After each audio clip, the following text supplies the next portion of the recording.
Hello everyone, welcome to the class of mineral resources. In the last class we covered mineral resources. हमने fully mineral resources को cover कर लिया था.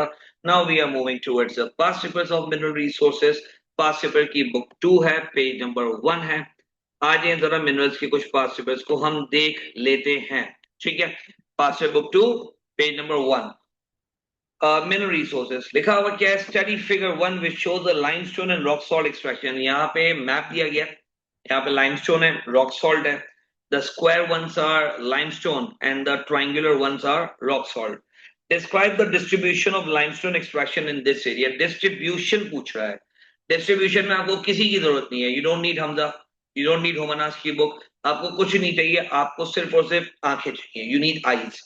Distribution का मतलब होता है एरियाज बताना. डिस्ट्रीब्यूशन का मतलब होता है क्या बताना? एरियाज बताना. डिस्ट्रीब्यूशन का मतलब होता है लोकेशंस बताना, नॉर्थ साउथ ईस्ट वेस्ट बताना. तो अगर हम लाइमस्टोन की बात करें तो नंबर 1, लाइमस्टोन मुझे सिंध में नजर आ रहा है, मैं एस लिख रहा हूं, एस फॉर सिंध. लाइमस्टोन मुझे बलूचिस्तान में नजर आ रहा है, बी फॉर बलूचिस्तान. लाइमस्टोन मुझे पंजाब में नजर आ रहा है, P for Punjab. And limestone मुझे नजर आ रहा है केपीके में. तो मैं ये कह सकता हूं कि लाइमस्टोन जो है वो चारों प्रोविंस में अवेलेबल है. अब ये डिस्ट्रीब्यूशन वाला सवाल जो है ये 3 मार्क का है. डिस्ट्रीब्यूशन वाला सवाल कितने मार्क का है? 3 मार्क का है. तो डिस्ट्रीब्यूशन वाले सवाल में 3 लाइनें लिखनी है, 3 रीजन लिखने हैं, 3 बातें लिखनी है. तो बात number 1, limestone can be seen in all 4 provinces of Pakistan. Limestone can be seen in all 4 provinces of Pakistan. तो लाइमस्टोन जो है वो हमें चारों प्रोविंसेस ऑफ पाकिस्तान में नजर आ रहा है.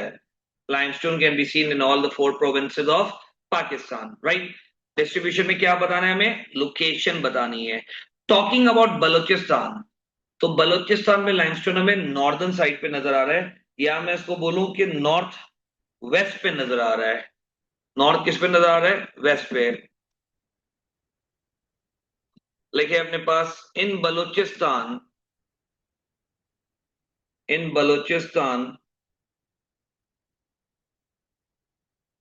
Limestone can be seen, limestone can be seen in north west side. तो अगर बलूचिस्तान की बात करें तो बलूचिस्तान के अंदर लाइमस्टोन नजर आ रहा है. हमें कौन सी साइड पे नजर आ रहा है? नॉर्थ वेस्ट पे नजर आ रहा है. तो in Balochistan limestone can be seen in the north west. अब अगर हम बात करें पंजाब की, तो पंजाब पे लाइमस्टोन हमें नॉर्दर्न एरियाज में नजर आ रहा है. पंजाब में हमें लाइमस्टोन कहां पे नजर आ रहा है? Northern areas. In Punjab limestone can be scene in the northern side of province. क्योंकि ये 3 मार्क का सवाल था, हमने 3 पॉइंट लिखे हैं. And we are good to go now. And we are good to go now. We are doing the past papers of mineral resources. There are few students who are new. I'm extremely sorry, but you have to be patient for 10 to 15 minutes, right? थोड़ा सा सब्र रखना पड़ेगा आपको. Then मैं आपको align up करता हूँ. नेक्स्ट आ जाए अपने पास पार्ट 2. लिखा हुआ limestone and rock salt both are called bulky goods, भारी होते हैं. What is the cheapest form of transport? तो चीपेस्ट फॉर्म ऑफ ट्रांसपोर्ट क्या है? तो चीपेस्ट फॉर्म ऑफ ट्रांसपोर्ट, अगर हम ट्रांसपोर्ट की बात करें तो ट्रांसपोर्ट में हमारे पास जो है, ट्रांसपोर्ट में हमारे पास 4 चीजें हैं. हमारे पास रोड है, रेलवे है, ट्रेन है, सी है. तो अगर हम बात करें चीपेस्ट फॉर्म ऑफ ट्रांसपोर्ट की, तो cheapest form of transport is going to be railway. क्योंकि रेलवे की स्टोरेज कैपेसिटी ज्यादा होती है और रेलवे जो है वो फास्टर होता है. Sir why there are 3 lines? बेटा ये मेरी गलती है, मैंने गलती से लाइनें ज्यादा दे दी हैं. I need to change it. मुझे लाइनें रिमूव करनी है. हमारा ऑब्जेक्टिव लाइंस को फुलफिल करना नहीं है, हमारा ऑब्जेक्टिव आंसर लिखना है. तो हमारा आंसर 1 वर्ड कर रहा है क्योंकि मार्क भी एक है. तो we are done with the answer. Right. I am giving you 5 seconds, then I will turn the page.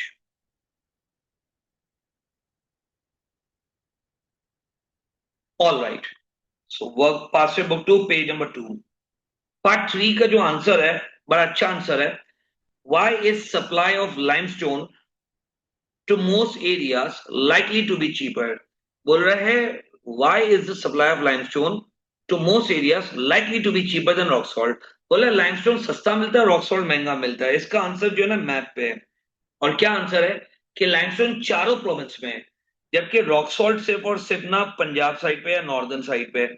तो अगर मैं सिंध में बैठा हुआ हूं और मैं पंजाब से रॉक सॉल्ट मंगाऊंगा तो रॉक सॉल्ट मुझे महंगा पड़ेगा। लेकिन अगर मैं सिंध में बैठा हुआ हूं तो लाइमस्टोन तो अवेलेबल है, तो लाइमस्टोन मुझे सस्ता मिलेगा। लाइमस्टोन वाइडली अवेलेबल है, लाइमस्टोन वाइडली स्प्रेड है, लाइमस्टोन हर प्रोविंस में, इसीलिए लाइमस्टोन सस्ता है, रॉक सॉल्ट महंगा है।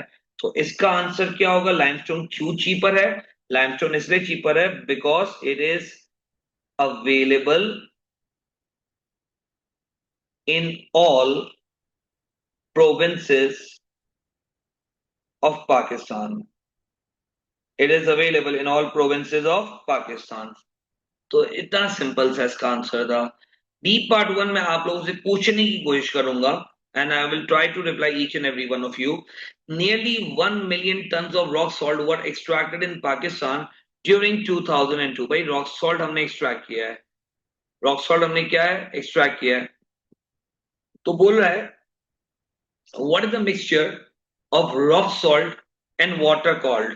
तो रॉक सॉल्ट और वाटर को हम क्या बोलेंगे? मिक्सचर को सॉल्टी वाटर कहेंगे। The answer is no, salty water नहीं है। इसके लिए एक स्पेशल टर्मिनोलॉजी यूज होती है। Yes, Uzair has got the right answer. इसको ब्राइन कहा जाता है। यू नो बर्गर बच्चे होते तो वो सॉल्टी वाटर को क्या बोलते हैं? ब्राइन कहते हैं। पीपल लाइक अस जो देसी हैं वो हम क्या बोलते हैं? मम्मा नमकीन वाटर। नहीं, पर ये सीमेंट नहीं है, इट्स बेसिकली ब्राइन। उस्मान आपके अलावा भी बच्चों ने जवाब दिया। बच्चे, you are not the only one. तो ब्राइन लिखते हैं। ये एक और आ गया ऊपर से, सी सॉल्ट। सही जा रहा है भाई। Hello Khadija, I hope you are doing well. Yeah it's brine. Next आ जाए, what is rock salt use for in Pakistan. Rock salt Pakistan में किसके लिए यूज होता है? तो हम ये पूरा चैप्टर पढ़ चुके हैं कि रॉक सॉल्ट पाकिस्तान में जो है वो किसके लिए यूज होता है। तो रॉक सॉल्ट यूज होता है कुकिंग के लिए, प्रिजर्वेशन के लिए, सोडा ऐश के लिए, टूथपेस्ट के लिए। तो आप रॉक सॉल्ट का यूज क्या लिख दोगे? लिख ले भाई अपने पास, cooking and preservation. Cooking and preservation. तो लिख दे भाई कुकिंग एंड प्रिजर्वेशन।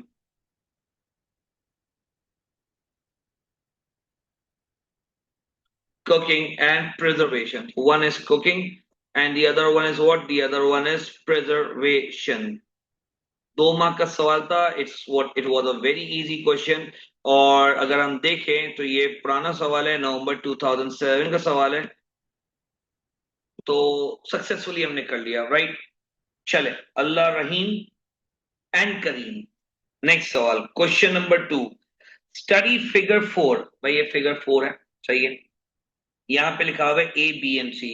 सर हमसे मैथ्स नहीं होता है, हमारी कुछ मदद कर दें। करेंगे मदद, बहुत अच्छे से करेंगे, दमदार मदद करेंगे। लेकिन नवंबर का वेट करना पड़ेगा। नवंबर में we will have a very big class, a good class, long class, जिसके अंदर जो है हम मैथ्स को देखेंगे। अभी फिलहाल थोड़ी मेरी सपोर्ट, थोड़ा आपका दिमाग। तो ए बी और सी पूछा है, लिखा हुआ है name the area A which has many mineral resources. तो एरिया ए जो है इसका नाम ना पोटवार प्लेटू के बाद आता है। तो पोटवार प्लेटू एंड कौन सी रेंजेस है? एरिया पूछा है, प्रोविंस नहीं पूछा है। पोटवार प्लेटू एंड कौन सी रेंजेस होती हैं, अगर किसी को पता हो तो? उस्मान कुछ ज्यादा ही चीधा चल रहा है हमारा माशाल्लाह से। इसका नाम है सॉल्ट रेंज। नहीं, अपर इंडस प्लेन नहीं आएगा। Ritika, yes you are right, the answer is salt range. चले, कीबोर्ड वॉरियर्स सॉल्ट रेंज लिखने की तैयारी करें। आए लिखे अपने पास salt ranges. So area salt range. Hamza भाई मुझे नहीं आता, सवर रख जाए ना, आ जाएगा ना, थोड़ा टाइम तो दे भाई को। आगे, name 2 minerals that can be extracted in this area. 2 minerals बताए जो इस एरिया में हम एक्सट्रैक्ट कर सकते हैं। अगर 2 मिनरल्स की मैं बात करूं तो रॉक सॉल्ट और जिप्सम के एरिया सेम थे। रॉक सॉल्ट और जिप्सम के एरियाज क्या थे? रॉक सॉल्ट एंड जिप्सम के एरियाज सेम थे, तो हम दो मिनरल लिखेंगे, एक तो रॉक सॉल्ट हो गया और दूसरा आ गया जिप्सम।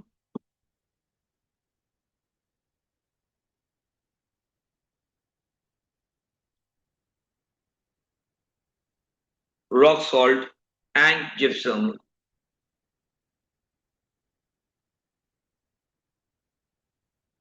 तो one is rock salt, the other one is gypsum. Next आ जाते हैं, the next is name the cities B and C. ये बहुत ही आसान सिटीज हैं, तो हम देख लेते हैं। बी की बात करते हैं, ये केपीके का कैपिटल है, हमारे पास बहुत सारे बच्चे हैं वहां के माशाल्लाह से, यहाँ पे टोबैको भी मिलता है। बी केपीके का कैपिटल है, केपीके का कैपिटल बी इज पेशावर। ये सही जवाब, 7 करोड़। कौन बनेगा करोड़पति? सी आ जाए, सॉरी एक्साइटेड हो गया। सी क्या होगा? सी, यहाँ पे लोग बोलते हैं कि 7 बजे सो जाते हैं, लेकिन एक्चुअली ये 7 बजे तक जागते रहते हैं। This is the federal capital of Pakistan, one of the beautiful cities. Yes, C is Islamabad. तो वो अमिताभ बच्चन वाली रू आ गई थी। तो B is Peshawar and C is Islamabad. B is Peshawar and C is Islamabad. जबरदस्त हो गया भाई, जबरदस्त हो गया, ठीक है, सही जा रहा है, बेहतरीन हो गया। चलते रहें, आगे चलते रहें, जल्दी से लिख ले प्लीज, और साथ साथ चलते रहें। अच्छा, एक डायलॉग सुने भाई का। क्या सुनना है भाई का? डायलॉग सुनना है। एग्जामिनर हमेशा फेमस चीजें पूछता है। रिपीट, एग्जामिनर हमेशा फेमस चीजें पूछता है।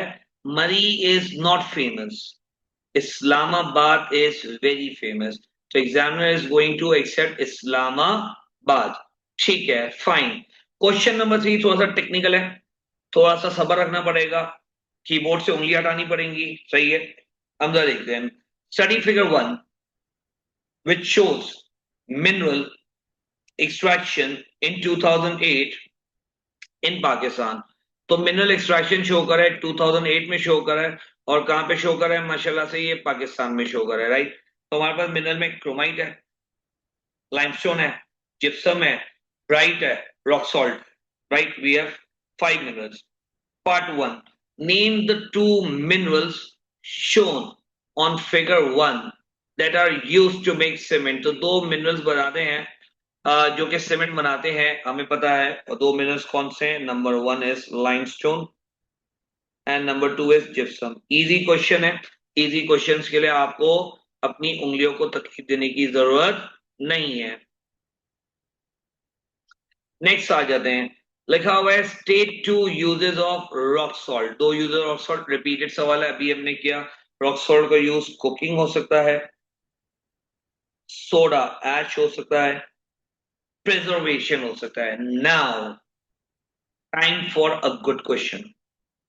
मैं यहाँ पे पॉज लूंगा, मैं यहाँ पे टाइम लूंगा, मैं कोशिश करूंगा सबको जवाब दूं, लेकिन एक ही आंसर लिखेंगे, बार बार चैट नहीं खोलेंगे। अगर आपने बार बार आंसर लिखा तो मैं चैट नहीं खोल पाऊंगा। State the amount of gypsum extracted. Gypsum की वैल्यू क्या है? मैथ सिखाएगा हमजा। जिप्सम की वैल्यू क्या है?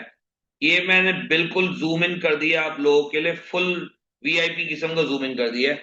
जिप्सम की वैल्यू बताएं, और wait for the right answer. मैं चैट पे रिप्लाई नहीं करूंगा, but wait for the right answer.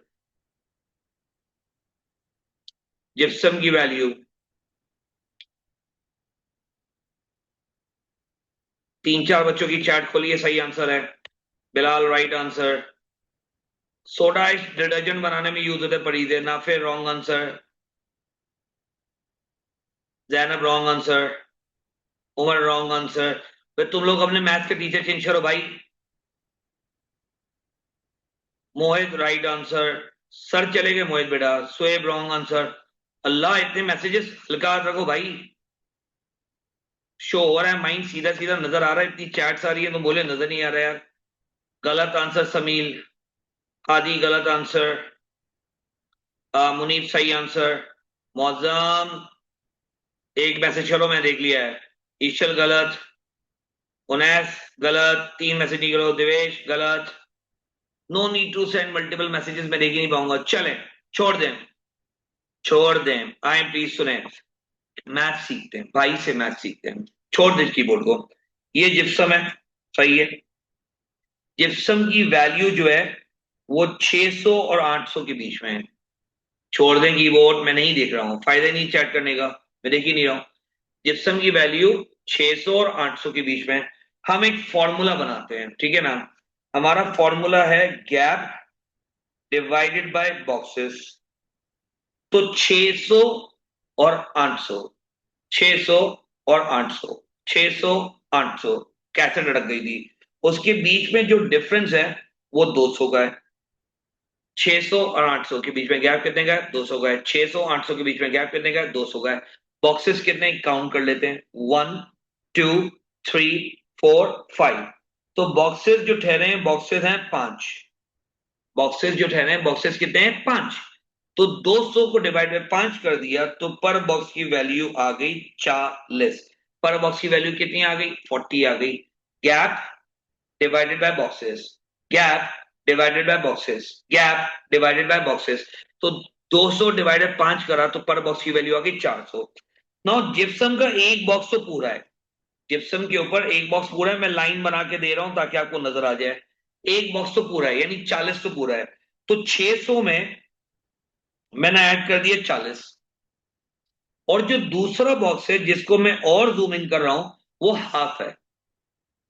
दूसरा जो बॉक्स है उसको मैंने क्या देखा, उसको मैंने देखा कि वो क्या है, वो हाफ है। तो 40 का हाफ कितना हो गया भाई, 40 का हाफ हो गया 20। 40 का हाफ कितना हो गया, 20। तो आंसर आ गया 660,000 टन। हमें निकालनी है पर बॉक्स की वैल्यू, हमें निकालनी है पर बॉक्स की वैल्यू। पर बॉक्स की वैल्यू का फॉर्मूला है, पर बॉक्स की वैल्यू का फॉर्मूला है 200 divide by 5, gap divide by boxes. Gap हमने निकाला ग्राफ से, वाई एक्सेस से। 600 और 800 के बीच में कोई जिप्सम की वैल्यू है, तो 600 और 800 का गैप है 200। इनके बीच में गैप बॉक्सेस कितने, 5। तो 200 डिवाइड बाय 5 किया तो पर बॉक्स की वैल्यू आई 40। 600 के ऊपर हमने देखा, 600 के ऊपर हमारे पास एक ही बॉक्स है, तो 600 के ऊपर एक बॉक्स का मतलब हो गया 640। 640 के बाद क्या हो गया, आधा बॉक्स और ले लिया हमने। तो आधा बॉक्स हमने और लिया तो 40 का आधा क्या हो गया, 40 का आधा हो गया 20। तो 40 का आधा क्योंकि 20 होता है तो 600 प्लस 40 प्लस 20, तो इसका आंसर आ गया 660। आंसर जो है वो राउंड फिगर में होगा, पॉइंट्स में नहीं हो सकता। So the answer is going to be what? The answer is going to be 660,000 tons. तो हम यहाँ पे पीछे लिख देते हैं 660,000, जो कि मैंने जीरोस में ऑलरेडी लिख दिया है, टन्स। तो 660,000 tons is going to be the answer. मैंने 10 दफा एक्सप्लेन करा है। 10 दफा एक्सप्लेन करने के बाद मुझे नहीं लगता कि आपको कोई परेशानी होनी चाहिए। और अगर आपको परेशानी अभी भी हो रही है तो आपने जो है सब्र रखना है। आपने जो है क्या रखना है, सब्र रखना है। आप थोड़ा बहुत प्रैक्टिस करेंगे तो आप चीते हो जाएंगे। हम कर रहे हैं पास्ट पेपर्स, और पास्ट पेपर की बुकलेट जो है हमारी, जो है पास्ट पेपर बुकलेट 2 है। आगे, study figure 2 which shows the chromite extraction.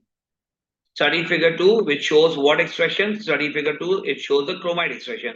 हम सवाल नहीं पढ़ते हैं, हम डायरेक्टली देख लेते हैं ग्राफ को। हम सवाल नहीं पढ़ रहे हैं, हम डायरेक्टली क्या देख रहे हैं, ग्राफ को। अगर मैं ग्राफ को देखूं तो ग्राफ जो है ना, ओवरऑल ग्राफ जो है ओवरऑल इंक्रीज हो रहा है। मैं ओवरऑल की बात कर रहा हूं, मैं किसकी बात कर रहा हूं, ग्राफ ओवरऑल इंक्रीज हो रहा है।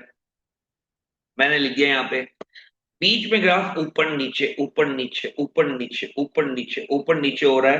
बीच में ग्राफ ऊपर नीचे ऊपर नीचे ऊपर नीचे हो रहा है। इसको मैं कहूंगा फ्लक्चुएट हो रहा है। इसको मैं कहूंगा क्या हो रहा है, फ्लक्चुएट हो रहा है, up down up down up down हो रहा है। राइट, ये दो बातें हो गई। 2006 पे देखो, ये 2006 पे मैंने डॉट बना दी है। 2006 से लेके 2008 तक ग्राफ जो है रैपिडली इंक्रीज हुआ है। ग्राफ जो है वो कैसे इंक्रीज हुआ है, ग्राफ जो है वो रैपिडली इंक्रीज हुआ है, बहुत तेजी से शूट मारा है, बहुत तेजी से शूट मारा है। यानी तीन बातें हो गई, ओवरऑल ग्राफ इंक्रीज हो रहा है, बीच में ग्राफ फ्लक्चुएट कर रहा है, और 2006 से लेके 2008 तक ग्राफ जो है वो बिल्कुल पागल हो गया है और उसने रैपिडली इंक्रीज मारा है। उसने क्या करा है, उसने रैपिडली इंक्रीज मारा है, बहुत तेजी से इंक्रीज मारा है। तो अब सवाल जो है आता है, इसका क्या आता है सवाल, हम जरा देखते हैं। So the सवाल is describe the changes in extraction from 1992 till 2008। हमें चेंजेस बतानी है 1992 से लेके 2008 तक। तो चेंजेस क्या हुई है, हमने चेंजेस पीछे डिस्कस कर लिए हैं भाई और बहनों। 3 मार्क का सवाल है, आपके भाई ने 3 चेंजेस बता दी। 3 मार्क का सवाल है, मैंने आपको कितनी चेंजेस बता दी, मैंने आपको 3 चेंजेस ऑलरेडी बता दी हैं। वही 3 चेंजेस जो है हमें लिखनी है इंशाल्लाह तालोल अजीज। आए तो चेंजेस में आ जाते हैं। Number 1, overall the graph has increased. Graph ने छते फाड़ दिए हैं। ओवरऑल ग्राफ क्या हो गया है, इंक्रीज हो गया है। Overall the graph has increased, full stop. बीच में ग्राफ फ्लक्चुएट कर रहा है। In between the graph is fluctuating. In between, the graph is fluctuating. Also, from 2006 till 2008, the graph has increased rapidly. The graph has increased rapidly. The graph has increased rapidly. The graph has increased rapidly. The graph has increased rapidly. आगे चलते हैं। Amazing question. Study why the extraction of minerals such as chromite vary from year to year। अब देखो ये chromite के अलावा ना कुछ भी हो सकता है। Silver, gold, iron ore, marble, coal, oil, gas, कुछ भी हो सकता है। बोल रहा है एक्सट्रैक्शन जो है वो वेरी कर रही है। एक्सट्रैक्शन जो है वो क्या करी, वेरी। कभी मैं ज्यादा निकालता हूं, कभी मैं कम निकालता हूं। क्यों? डिमांड की वजह से। जब डिमांड ज्यादा होगी क्रोमाइट में ज्यादा निकालूंगा, जब डिमांड कम होगी क्रोमाइट में कम निकालूंगा। तो नंबर 1 इज डिमांड। नंबर 2 आते हैं। नंबर 2 इज पैसे। जब पैसे थे ज्यादा निकाला, जब पैसे नहीं है कम निकालूंगा। नंबर 3 आती है मशीन। जब मशीन थी तो ज्यादा निकाले, जब मशीन नहीं थी तो कम निकाले। Number 4 skill workers, labour. Labour थे क्रोमाइट ज्यादा निकाला, लेबर नहीं है क्रोमाइट कम निकाला। बोले एक्सट्रैक्शन क्यों वेरी करी है, कभी सर हमजा ज्यादा पढ़ाते हैं, कभी सर हमजा कम पढ़ाते हैं। एग्जाम करीब आएंगे तो ज्यादा पढ़ाएंगे, एग्जाम दूर है तो चिल्लो के पढ़ा रहे हैं। तो क्रोमाइट की एक्सट्रैक्शन क्या है, क्रोमाइट की एक्सट्रैक्शन जो है वो वेरी कर रही है। क्रोमाइट की एक्सट्रैक्शन जो है वो क्या कर रही है, वेरी कर रही है। तो आए क्रोमाइट की एक्सट्रैक्शन जो है वो वेरी क्यों करती है, लिख लेते हैं। नंबर 1 लिखे अपने पास, the extraction varies due to change in demand, due to change in demand, full stop. If demand is high, then extraction will increase, otherwise vice versa। Demand कम होगी तो एक्सट्रैक्शन कम हो जाएगी। Secondly, if skilled workers or machines are available, then the demand or extraction will be high, otherwise it won't. अगर machine हुआ, skill worker हुआ तो डिमांड ज्यादा होगा। वाइस वर्सा, मैंने डब्ल्यू लिख दिया है, गलती हो गई भाई, माफ कर दें, लड़ने थोड़ी बैठ जाते, इंग्लिश थोड़ी पढ़ा रहा हूं मैं।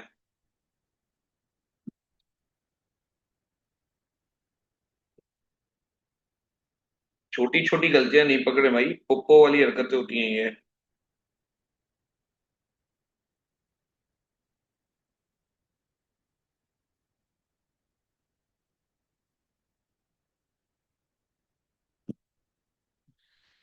ये इमेज जो है ना, ये इमेज एग्जैक्टली है ना, मेरे पास भी ओरिजिनल नहीं है। This image is not original, मिल नहीं रही थी। फोटोकॉपी में तो और इसका बदतर हाल है। तो हमें भी इसकी कलर्ड कॉपी नहीं मिली ना, तो हमने भी जैसे जैसे मिली हमें चला ली है। लिखा हुआ study photograph A which show the query in Pakistan. आपको इमेज की जरूरत ही नहीं है बाय द वे, भाई जब बैठा हुआ है इंसाइक्लोपीडिया जब बैठी भी होती है ना, तो फिर बेटा ये इमेज इमेज सब छोटी बड़ी बात है। छोड़ देना इमेज को, इमेज की जरूरत ही नहीं है ना यार, लीव द इमेज। तो इमेज को छोड़ दें, आ जाए। लिखा हुआ है यूज द फोटोग्राफ, नजर ही नहीं आ रही, and your own knowledge, and your own knowledge, जो कि हमारे पास नहीं है। Explain, describe the environmental problem that can be cause by mineral extraction. क्या एनवायरमेंटल प्रॉब्लम होती है, क्या एनवायरमेंटल प्रॉब्लम होगी जिससे मिनरल एक्सट्रैक्शन जब आप करोगे, तो एनवायरमेंटल प्रॉब्लम क्या होगी? Land pollution, water pollution, air pollution, सही है ना? तो डिगिंग करेंगे तो लैंड पोल्यूशन होगा। लेकिन अपने पास when digging is done, when digging is done,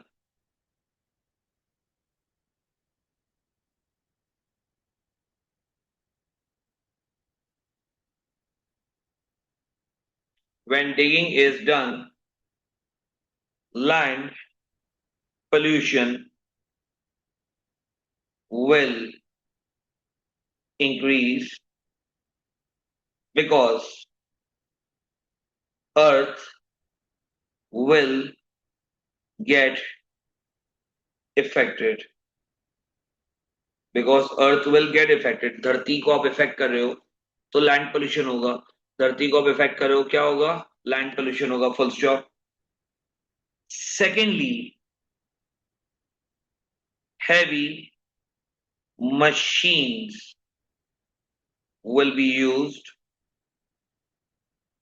which will create noise, so noise pollution will increase, so noise pollution will increase। सही है, so noise pollution will increase।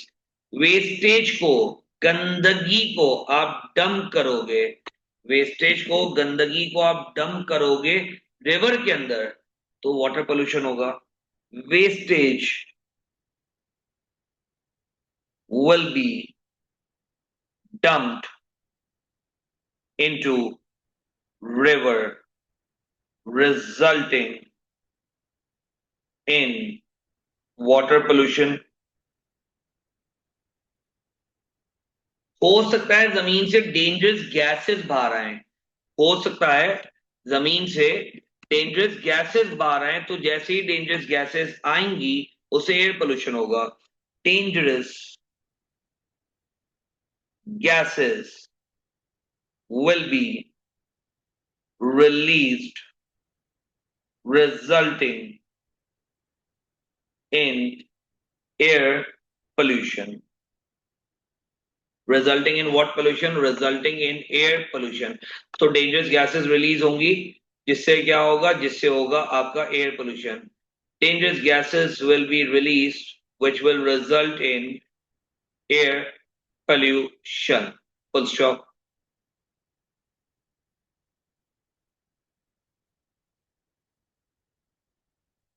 dangerous gases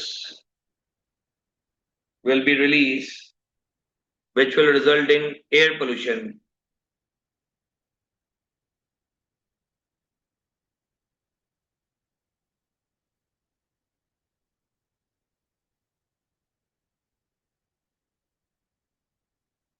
Next आ जाएं,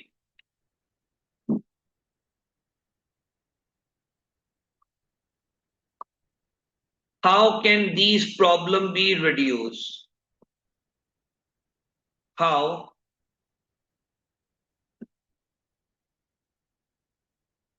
can these problem be reduce? In problem को हम कैसे reduce करें? आपने digging करी है ना, तो लैंड को रीफिल कर दें। आपने डिगिंग करी है तो लैंड को क्या कर दो, लैंड को आप रीफिल कर दो। खुदाई करते ना रोडों को फिर से भर दो। लिखिए अपने पास रीफिल द लैंड। अच्छा, इसका आंसर पॉइंट में लिखे टू सेव टाइम, क्योंकि टाइम बहुत ज्यादा हो रहा है, हमें फिशिंग भी स्टार्ट करना है। नंबर वन क्या कर दे, रीफिल कर दे लैंड को। सर मशीन नॉइज कर रही है, अच्छी मशीन यूज कर लो भाई, मॉडर्न मशीनरी यूज कर लो। Use modern machinery, use modern machinery, ताकि आप आवाज को कंट्रोल कर सकें।